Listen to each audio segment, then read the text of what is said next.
Welcome to Tailor Made. Welcome to Tailor Made. So, this podcast, this video, this content is dedicated to creating a resource for people to learn, develop, and grow and find out all the information they can and we can provide resource wise on how to function in the music industry and how to actually generate income in the industry. So, question number one, Mr. John Paul, is how can you make money in the music industry? Oh, there is a ton. I guess really what we're, the whole point of this podcast too is to try and break that down and discuss a lot of that. There's not really an exact answer to that question. And in all reality, I think a lot of it is how many different ways can you make money in the industry? And I think that's kind of where we're at right now is it's really hard to just focus on, example, let's just be a band. It's hard to just do that, with all the different avenues we have out there. You gotta also be a social media influencer. You also have to be a marketer and a promoter and a designer and all these other different things that go into it. But if you can figure out how to break that mold and create your overall presence and what that might look like and design that's really how you make it in the industry. And sometimes you got to wear a few different hats until it becomes someone else's job to help you grow. Yeah, so you got to do it yourself until you can figure out Yeah. how to build a team large enough Yeah. to do it your own, and then you create your systems and processes in doing it yourself. Like, this is what I do. If you're going to work for me and do it, you have to at least do it better than I do. Yeah. And I've been listening to a lot of different podcasts and interviews and that kind of stuff. And, I hate to say it, but some of it is just luck, right place, right time. But there's also a huge element of stick-to-itiveness. You got to keep being persistent. You got to push through. You got to learn and learn and learn and keep your personal growth going in order to succeed. Because you might do one thing for, let's say, 5 years. As we all know, what happens 5 years from now, that might not be cool anymore. And it's just staying on top of that, knowing how to move, how to flow, and adjust to the differences that are, happening around you in the industry and everything like that. But yeah, a lot of it, I think, is building your focus. What do I want to do? How do I want to do it? And knowing the things that go along with that have like a symbiotic relationship. Just being a musician anymore doesn't really cut it. It's how do I develop my recording skills? How do I become better at my stage presence and that kind of stuff? I was talking to my wife. She had a previous student, reach out to her and ask questions about how to become a composer and everything else like that. And my wife knew some people that compose some things for orchestra, and she uses them. And what they actually make for the rights to use the music can just be somewhat of a side hustle. So sometimes music teachers who love to compose also compose music and put that out as their side hustle. Mm-hmm. So there's composition, there's recording. And so we're really deep in the woods with doing recording studios and stuff like that. And so you can record, you can also mix. And you've been neck deep in this whole Atmos world. And so what do you see with that whole world of Atmos? Talk to me about where the industry is shifting into Atmos. Well, that's purely from a music standpoint. If you're just a rock band, it doesn't quite have its presence yet. It's still coming. They're still working on that. But it's giving a whole new perspective of how we listen to music and what we can do is, you know, being fully immersed. That's why they call it immersive sound. And, you know, being able to put on a set of headphones, being able to, which is, you know, much more affordable now. And that's part of that industry changing is, you know, growing up, you know, 20, 30 years ago, it's to have a nice speaker system in your house was unheard of. You had to be, you know, filthy rich to have all of that. But nowadays, you can go to any place you want and get a fairly good speaker system and create a whole surround sound in your house Yeah, for sure.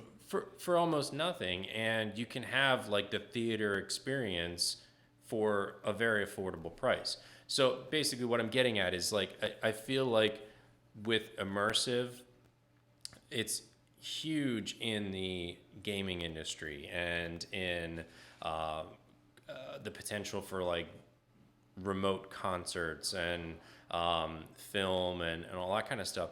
And I think when you're dealing with a like a band, it's not 100% fully developed, but people are starting to rethink how they're writing music. They're starting to think differently about how they are recording as engineers. Like, oh, if I put this over here and I put this over here, I'm just going to save that for later when we remix this in Atmos because now I have a place I can put that. There might be added guitar parts, there might be added vocals, there might be added pads or synths or anything like that. And it's like, it doesn't translate quite yet, but it's being created for the potential of when that becomes more prevalent. And I think it is expanding our boundaries as, you know, musicians. That's part of that, staying on top of what's happening in the industry and knowing like, you know, I don't have to just strum this chord anymore. And now I'm thinking like, well, if I strum this chord and I strum this here, but we could throw that in this speaker over here. So when you put your headphones on, you're hearing all these different elements. And, you know, it can be overwhelming and crazy. It's exciting, but at the same time, yeah, that's part of this whole growth that you have to do now as a musician is like we're coming at things differently, and it's really cool to see, and you can only imagine what, you know, think of, you know, great composers and great musicians over the decades and hundreds of years, and you know, if they could come to this right now, they would be like, wait, what? Yeah, you can do a ton more.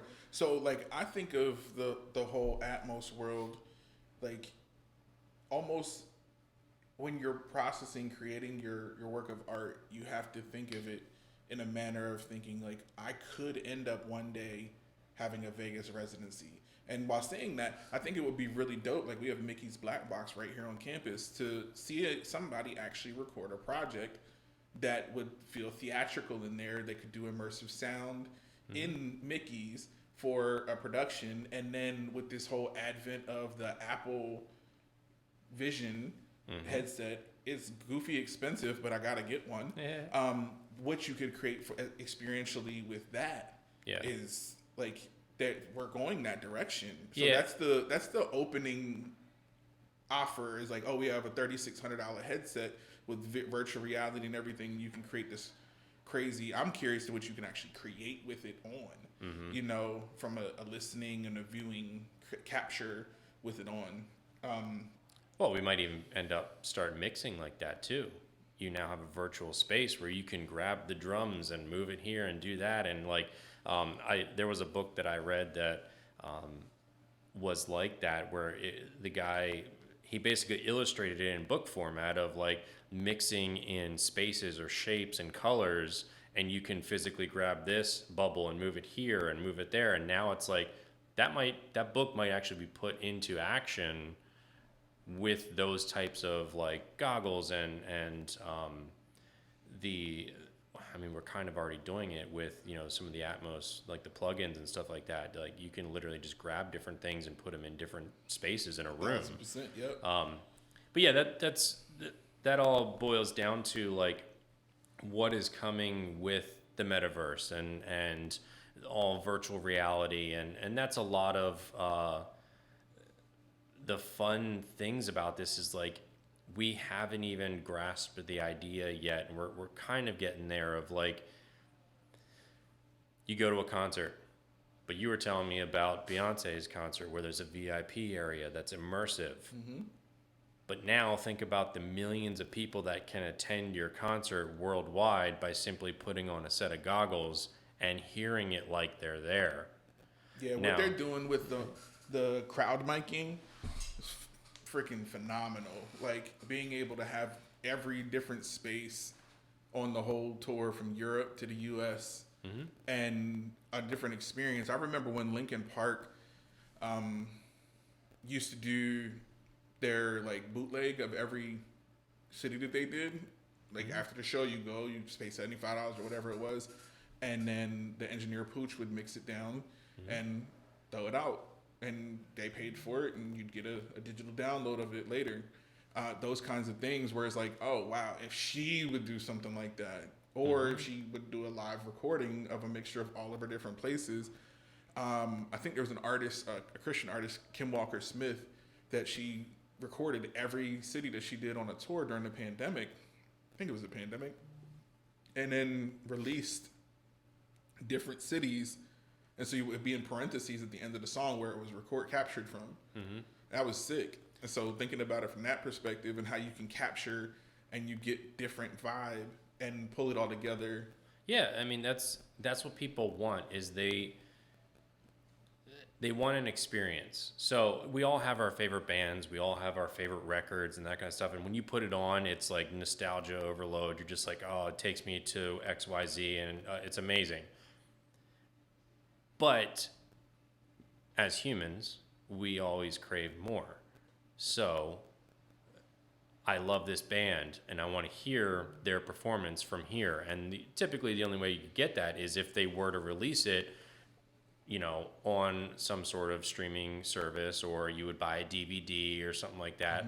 But, you know, imagine having that kind of like on demand. And, you know, I think that's where we're getting to is like you can stream concerts and stuff like that on different platforms. You can rewatch concerts and whatnot from Netflix and all these other things. Stuff on there, the comedy shows, the concerts, Hulu, everybody. Yeah, it's awesome. I think that next level element is being able to have the virtual reality streaming of like Right, and it's happened already. Bieber did his over the pandemic.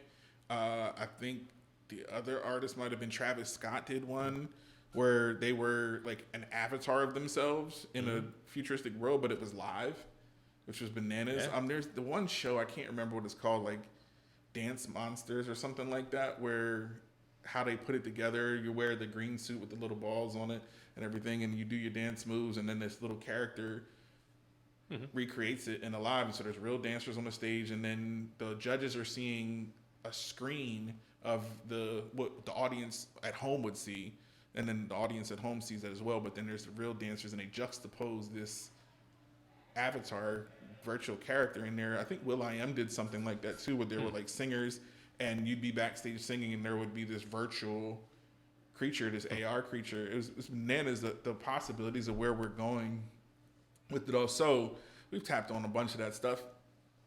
Any other ideas of like how we can make money in the music industry?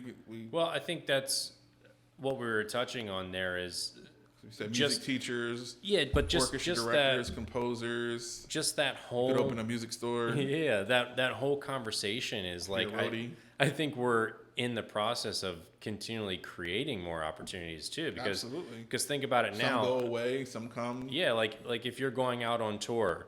It used to be front of house engineer, lighting engineer, and maybe a monitor engineer. Now it's a guaranteed monitor. FX. Now you need a broadcast engineer. Now you need a virtual capture guy, a guy that's doing playback. Playback is my new love language. The FX operator is another massive, like, as much as I'm focused on the Atmos and the immersive audio world, I'm focused into that FX operating position. That is phenomenal. Like the dude that's running auto-tune, and sometimes. So when I seen Charlie Puth down in Dallas, the FX operator was running the auto tune as well as running the multi-track playback, the tracks playback.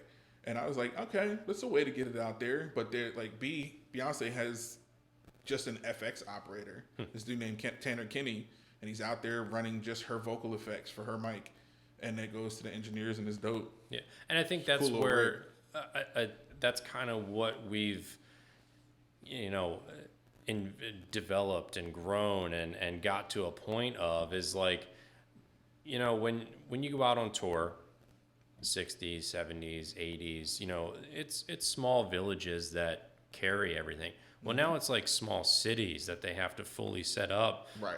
and take 40 with them. trucks Yeah, going into a stadium. It's absolutely ridiculous. And you know, 400 being crew on people. campus here at Rockledge, we see that day in and day out, and it's really cool. But yeah, like we get so many customers that come in the shop and they're like asking questions and all these kind of things, and we tell them over and over again like all the different things that happen here and whatnot. But I always like to dive into, think about the fact that they have to book out the whole hotel because there's that many people involved. There's that much travel plan coordination. That's another job in this industry, is like you're a tour manager, you're a travel coordinator, you're a blah blah blah blah blah, whatever. All of those extra roadie positions that people don't even know exist. I heard of a position like fan operator because some of these shows have so many fans blowing hair and stuff, so you get that imagery in certain songs. And when this fan comes on versus that fan, it's almost like another lighting position. Yeah. If you can be a lighting op, but you're like not really at the level where you can program extremely, you can be a fan op now. You know, it's insane. Yeah, and I think Now that's a limited few group of people. Yeah. There's 10 artists that are going out there that are on that level, maybe like 50 really. Yeah. But then everybody else, how do we make more money? Like the bands and stuff like that. You can be a concert promoter. We're promoting Stage Fright. Yeah. You know, that's another way to generate revenue. I think back to the beginning there was like wearing a few different hats, you know, creating your network, you know, what a massive thing that we're trying to work on, like personally, and then with Tone Tailors and some of the other businesses in here, is like, how do we continue to build a music community? The more community you build, the easier those jobs are to find, the easier it is to create that atmosphere. And like, you know, time and time again, there's so many people that just walk in and they're just like, hey, how do I, you know, where's a good place to play? And I'm like, okay, you're just getting started. Let's create a system. And it would be amazing to have that, you know, that system built for, let's say 40-mile radius areas, and it's like all over the country, and all of a sudden you tap into, all right, I'm in this 40-mile radius, let's see what's around here. And we haven't built the full infrastructure yet from our music industry, and there might be tools out there. There might be places in the U.S. and the world that have these things. I'm just coming at it from the experience of living in Central PA and knowing that there's a couple things that have come and gone, and you know, there's like you have local promoters and that kind of stuff, but it always seems like there's something that doesn't quite stick long enough. For sure. And it'd be nice to be that glue. Absolutely. And I think that there's a lot of opportunity, and I think that there's a lot of people that are all trying to do the same thing. They just all need to be glued together. So, funny, this is going to be an interesting one, because Stage Fright is happening, yet I never got to hear the vision behind it. It happened, and I jumped on board to help. You delegated some tasks to me to help get the thing rolling so that you could focus on the store and everything else like that. But give me, like we talked about ideas and ideas and ideas, but when you landed on the Stage Fright thing, give me that vision. Well, it actually started with John and I at our old location. We used to have a concert series called classic original classics. There, it's been like 6 years since we did this, but original classics, and the idea of that was, let's call up local bands that we know are really good, and we can really just give them a challenge, but then also help promote their music and get people out to see them. The idea behind that was, each night there was two bands. The opener gets to play their originals, and then the headliner plays their version of a classic album front to back. And then 2 or 3 weeks later, those bands rotate and it's flipped. So the other band gets to play their originals, and then the other band plays a different album that they get to perform front to back. And a lot of the bands, the feedback was it was a great opportunity. It challenged them. It gave them a complete different perspective, because the discipline was there. Like you're trying to perform in either an exact replica or a take on it of your own of an album that is successful. So think about that from like just a growth opportunity as a musician. You have to now perform a record that worked.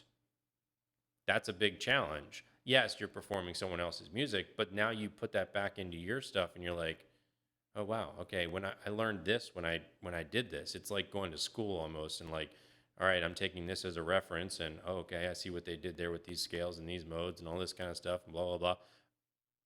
It was just a fun project, and a lot of the bands got a lot out of it. We got a bunch of charity money raised and donated to a local organization that was promoting music and that kind of stuff. So when we moved up here to Rock Lidditz, we've had to focus on a lot of things, a lot of turnover. Then we had the pandemic, of course, which shut everything down. So it's been But during the pandemic, we also did we do did some live streams out there. That was fun. Yeah. So we've trying to figure out the technology was even more fun. And I think even in this process right now, where this is like episode 1 of Tailor Made, and figuring out the quality control and everything has to start somewhere. If you start at the very tippy top, you have nowhere to go from there. And so this is episode 1, 50 views, 60 views, 100 views. Quality might not be the best, and that's all right. It's here, it's out there, and it's the information, and that's what we need to make sure when we're doing these is the key focus is like the information and the resources that can go out, and we'll develop the quality control as we move forward. Yeah, and that's exactly the way it is with anything in life. Yeah, you start a band, you're not going to be in an arena or a stadium day one. You got to put the work in, and this is us putting the work in. And I also I think I'm going to really enjoy the process of seeing where we can go with this. Because at some point in time, you're like, are we going to run out of stuff to talk about? What if we run out of stuff to talk about? All right, that's over. It was short-lived. And does it have a shelf life? So I brought up the Apple headset thing, and it's going to have a shelf life to it to a certain extent. But the premise of thinking outside the box and how do I make a living as a musician, and I think like pitching it back to the audience to answer the question is like, how do you make money in the music business? Like, how do you, as a hobbyist, you play in a band? Do you do music lessons in a shop somewhere locally? Whatever. I think it's safe to say that message us, and we'll try to help you guys filter out your resources.